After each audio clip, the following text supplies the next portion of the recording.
So, you've all probably figured it out by now that communication is the key to any real and long lasting relationship you could have with someone.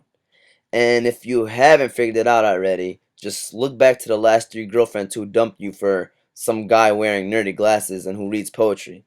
This probably happened because you didn't know how to talk, listen, and understand one another.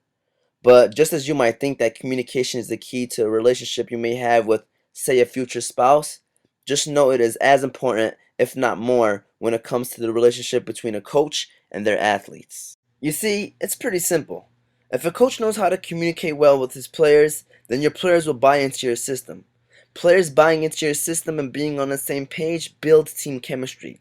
Team chemistry then leads to efficient practices. Efficient practices then leads to winning games. Winning games then leads to winning championships. And winning championships leads to happy smiley faces. We all love happy smiley faces. But if a coach has a hard time communicating with his or her players, then well, the players will have a hard time buying into their philosophy. And that usually leads to losses, which then leads to the blame game, pointing fingers at one another, players complaining about their playing time and or their production on the team, and all that other nonsense that, as a coach, you would not want around your program. When it comes to communicating well as a coach, it's not all about the words you use either. Anyone could read a famous John Wooden speech straight out of the pamphlet, and it won't make any difference in terms of your team's success. Communication for coaches is all about the tone you possess and the body language you carry with that tone. For example, if your team is down by double digit points going into the half and are in desperate need of a motivational speech, you probably wouldn't want to talk to your players in a whisper tone while your arms are folded.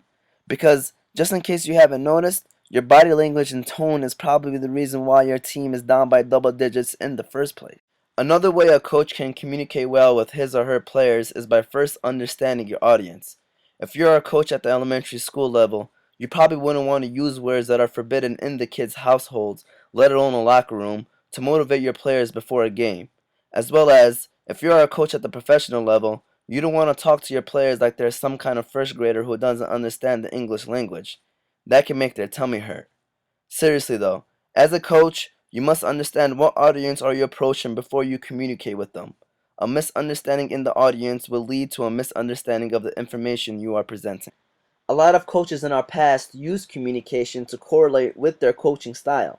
Like for instance, Phil Jackson, who in my opinion is more of a cooperative kind of coach.